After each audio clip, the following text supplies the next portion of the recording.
Hello everyone, it's Adam here. What we have is a 2024 R1250GS Adventure. In this video, we're going to be removing and replacing the rear shock. Now the rear shock is actually very easy compared to the front shock, super duper easy. I'm going to walk you through those steps before we actually even get into it, and then we will pull the shock together and replace it. So the shock is connected in five places. The rear one. You have a very large, heavy, Loctited bolt. I think it's a T55 up top. And if you go down below, you have another one down here, down below, pretty deeply recessed. If you have a large width socket, you won't be able to get in there. That's two of your main bolts. Where are the others? Well, you have a level sensor. It's right there. Now, if you unhook this and drop that final drive down to the floor or pull that shock, you are going to crack this piece, and it's about $175 to replace that level sensor that breaks, and I've had to do that, so don't make my mistake. But you can pop this off, just pull it off, and then counter hold this bolt with what's there and unscrew that. And then that will come off, and this little level sensor here will just hang down. It connects right there on the bottom. It'll hang down. Number 3 and number 4 will require removing the seat. So I'll show you those. Let's get into it. Now that we've removed the seat, if your bike's equipped with heat, then you'll have this plug here off the side. Your ECU is connected here. Lift up on that. You might have to actually unhook these. I'm not quite sure. But underneath here are two more cables. There we go. You can see one right there, and the other one is under there, right there. So you'll have to remove this pan here, and you've got one cable there, one cable there. What those are is one is reading the data from the bike, and it is sending data back to the shock for real-time damping control. That damping control is all done through a connector that is right down there. See that little wire right there? That's going to the bottom of that shock, that little piece of, there we go, right there. That's what's one of them. The other one is this one right here. So this black piece that's being routed from the left side of the bike down to the reservoir. That is the sending data to this motor to raise and lower the ESA motor to account for weight that's over the rear subframe. So if you weigh 200 pounds, you get off, and someone that weighs 150 gets on. It will look at the level sensor, and it will send data to update that, that value to raise and lower the shock. Oh, one last thing I'll mention before you do this install. Start the bike up and put it in the min setting. So you'll see here, you press this button once. It's in auto. Start the bike and move it to min. So hold that down. Can't do it because the bike's off. When you set it to min, it will tell the motor to go to the smallest setting. That makes it easier to actually pull the shock. Cool, so we've done that. I'll assume you've done that.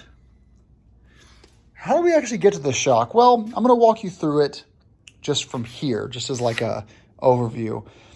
I guess what I'll say is, you need the right tools. You need a bit of time. It's gonna take a weekend to do this for your first time. I can do it. I can change the shock in about 2 hours now, assuming the bike is new and everything's not rusted together. So just keep that in mind that it's going to take some work, but we're in this together, right? We got this together. You will need a whole set of Torx drivers, 1/4-inch torque bit, driver with bits, a torque wrench that's either 3/8 or a 1/4-inch. I think T55 all the way down to T25s. So T30, T40, T45, all that stuff in the middle. You're also going to need a GS911, which is this thingy right here, in order to adjust the ride height sensor when they're done with that install into the calibration. You're also going to need, what else? Oh, something to support the bike with. There'll be times when you'll have to kind of move and raise and lower the final drive guard in order to get the shock put into place. You're going to need, I would ideally say, either a second person or a ratchet strap or a harness to hold this up in the air attach something on the ceiling so that you can get the bike, pull the shock out easily. What else? There's all kinds of little tiny things you're gonna need here. Oh, and a heat gun. So I have this little guy here. Applying heat to that lower bolt is gonna be necessary to get that permanent Loctite loose. What else? Time.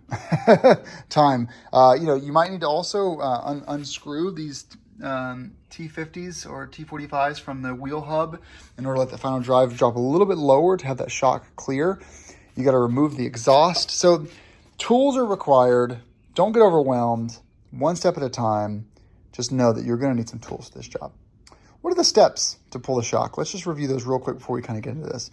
First things first, let's get this exhaust, silencer, muffler, whatever you want to call it, out of here. You're going to do that by unhooking this with a T40. You're going to come underneath. You're going to unscrew using a T40. Where are you? I was on the other side, but this is the other side of it right here. So unscrew.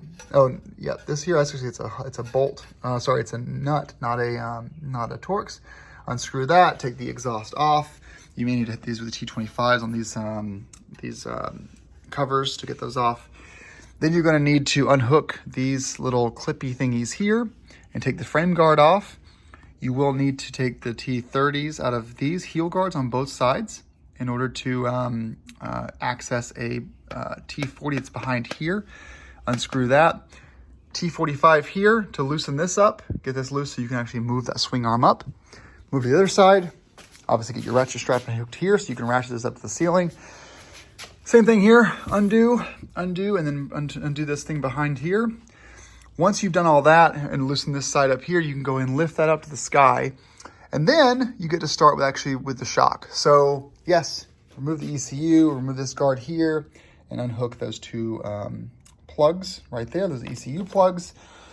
I'll say that they get routed in weird ways, so you may need to unhook this T25 to get the wires to mount around it. I don't know. We'll see when we get there. This is all OEM, by the way. This is all completely OEM bike, no modifications. Then apply some heat to this lower bolt. Just be careful not to apply it like you got plastic right here. Don't melt your plastic, but you need to apply some heat there to get that loose. Apply some heat to this guy to get this guy loose. And then you can finally, and then of course unscrew the level sensor. And then you can finally get that shock free. And the inverse, roll through the inverse. After you've done that, then you hook up GS911, which will be hooked up to an OBD2 port that is behind this panel right here. You will go to the service functions, and then you will do the rear spring calibration and ride height calibrations with the bike started on the center stand. It's not hard. The areas you're gonna have the most trouble are going to be the heat you have to apply to those suspension bolts. They can really be in there. If you are, using a breaker bar and you have a really good quality Torx bit, and you're putting so much effort that you really think that you're gonna have some problems, stop. Don't bend those Torx heads on those OEM bolts and get the heat gun out instead of applying heat to it. Just take your time. Take your time again when you're running the wiring. Take your time again when you're doing level height sensor nut removal, because that level height sensor is plastic. You don't want to bend it and tweak that thing.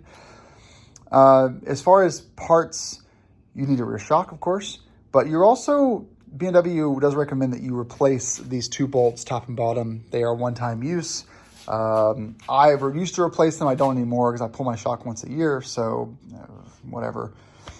So let's get into it. I'm gonna film clips at different locations, but I just wanted to give you the lay of the land so you kind of understand what we have to do here.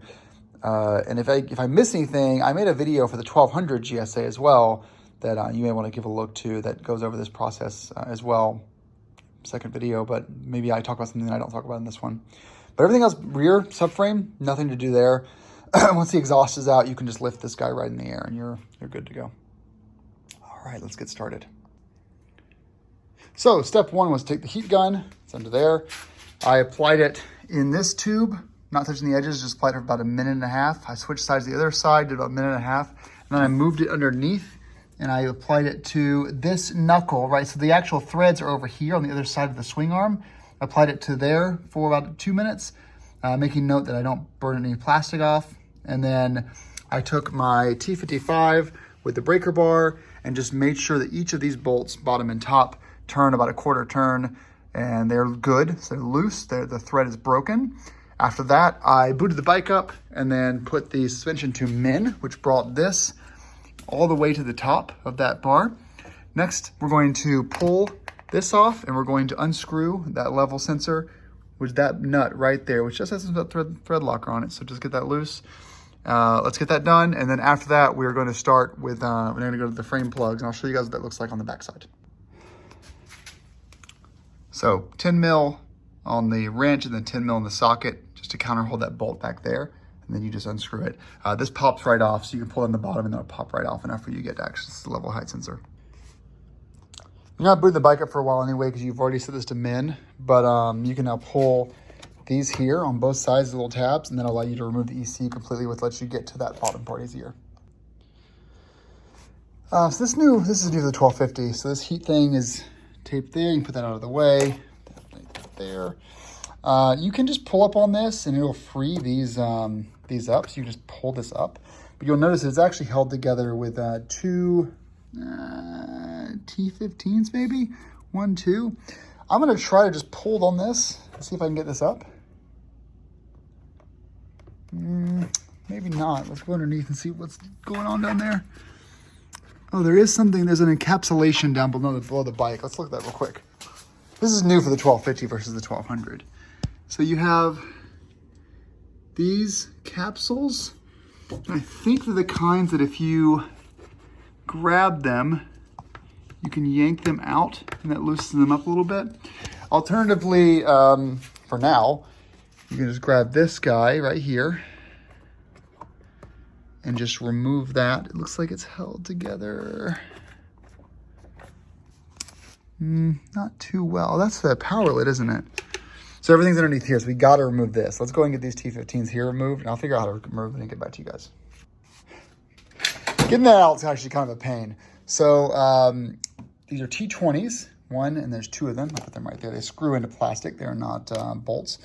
And then this was also zip tied right there to this ECU harness. And so I had to cut the zip tie.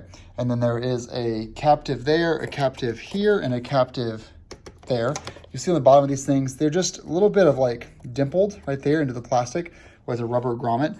So just give them a good yank. Don't pull from here, pull from like the base so you don't tear the plastic. When you open this up, you'll see we have those 2 cables I was talking about. This one you just squeeze and yank it out. So hold on both sides, yank it out. This one you're gonna need to get a little bit of your nail into there or a little needle or pin or poke. I said poker. Why don't I keep getting poker? Pick. Just get a pick like this one here and just get it underneath there, and then you can remove that.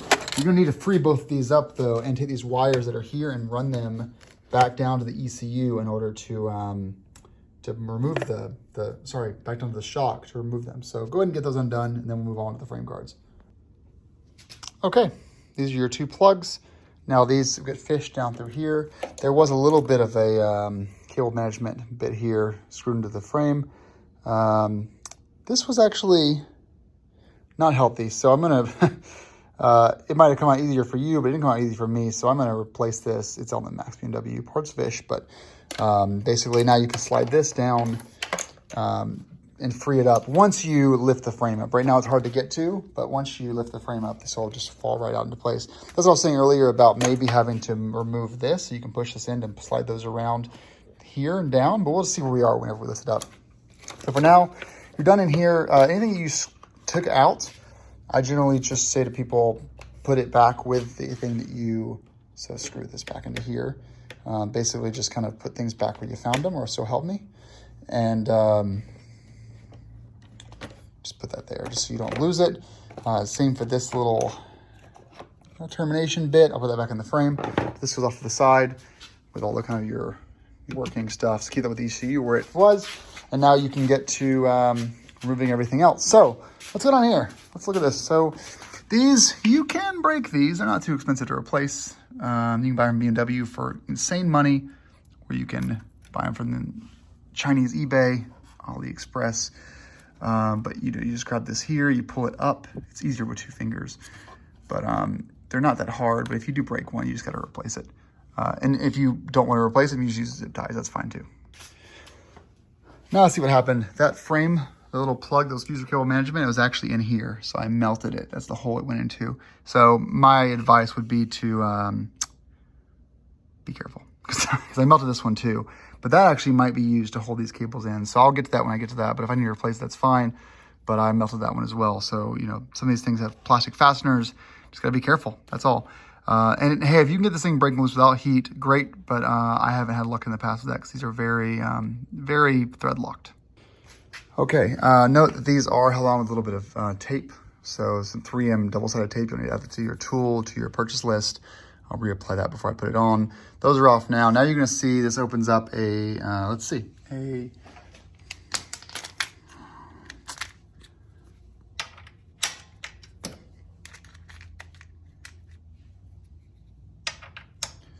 T50 here.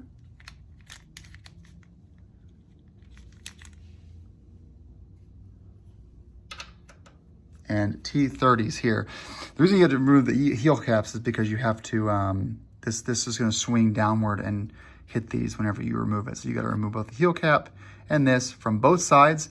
And then go ahead and grab your T50 and also loosen up on both sides this bit here. Don't remove it, just loosen it up a little bit because you just need it to stay on that fulcrum.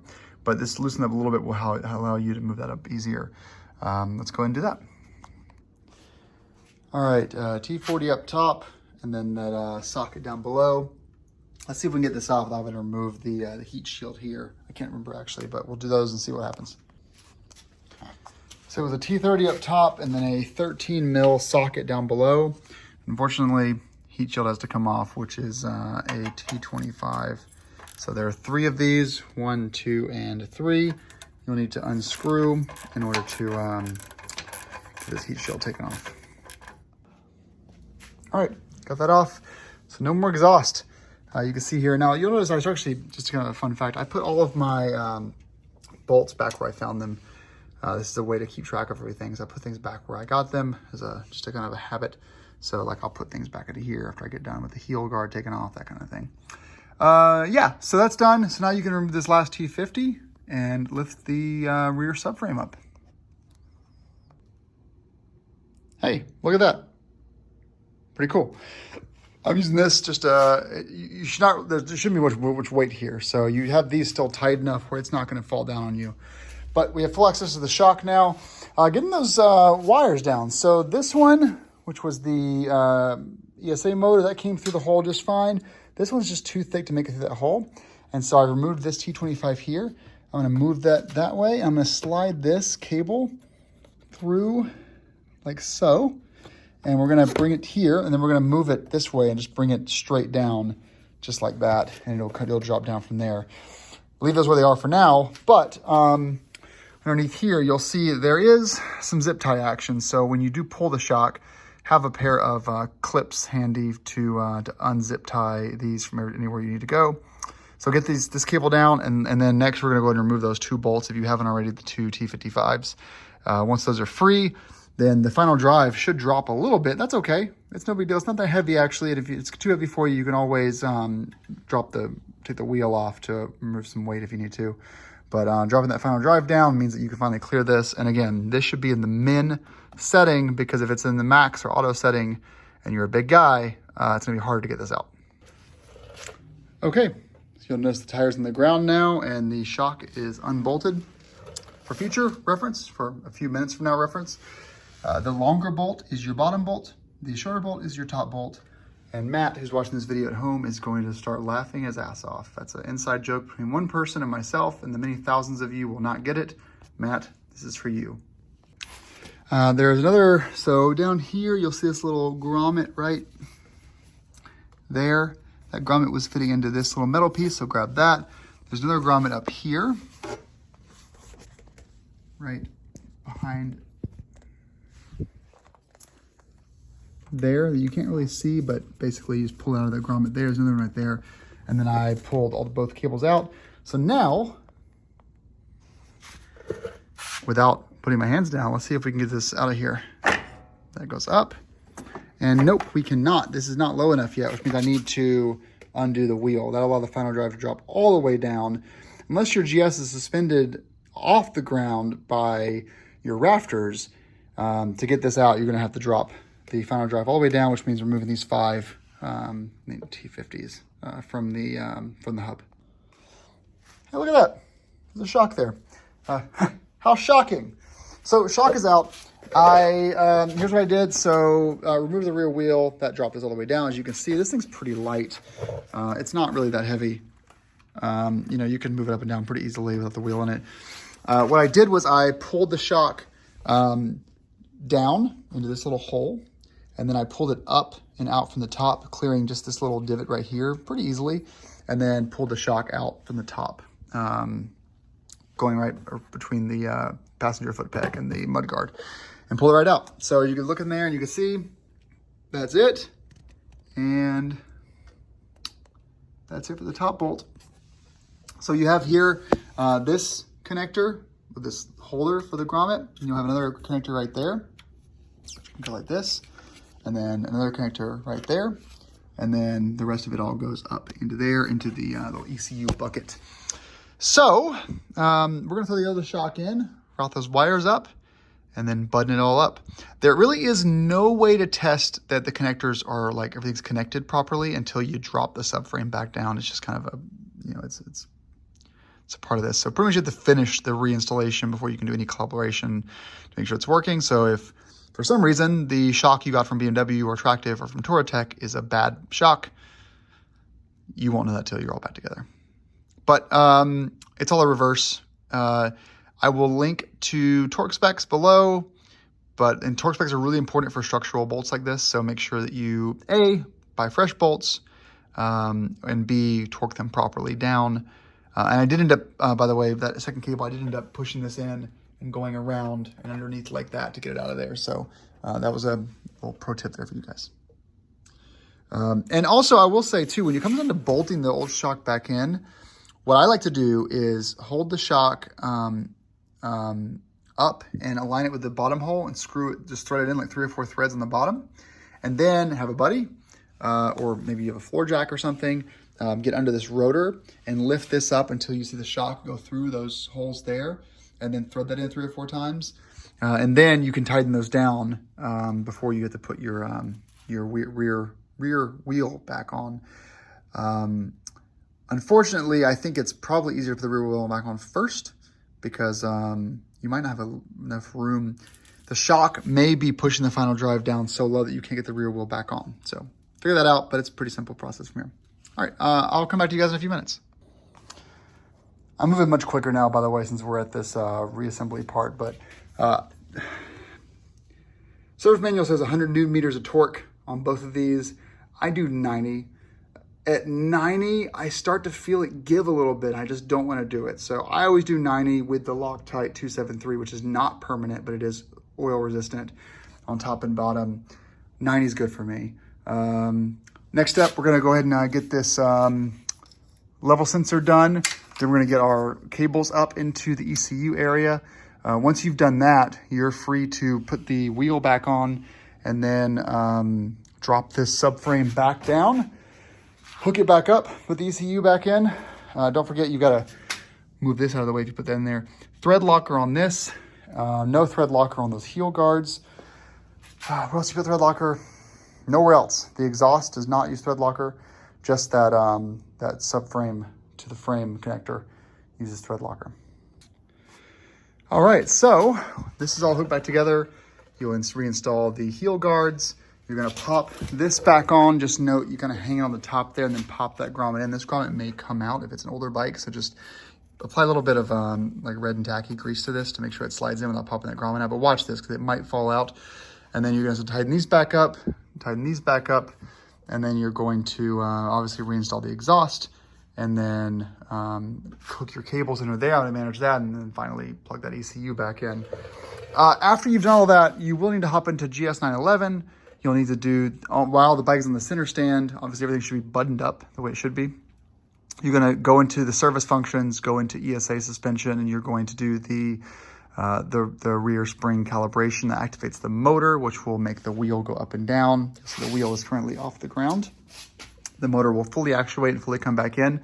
That tells your bike the range of that ESA motor from min to max, so it knows basically the limitations of the ESA actuator there. Once you're done with that, you're set. Go ride the bike, have fun. Separate video will be on the front install, which we'll do next, and look forward to seeing you there. Thanks everyone for watching. Have a good day.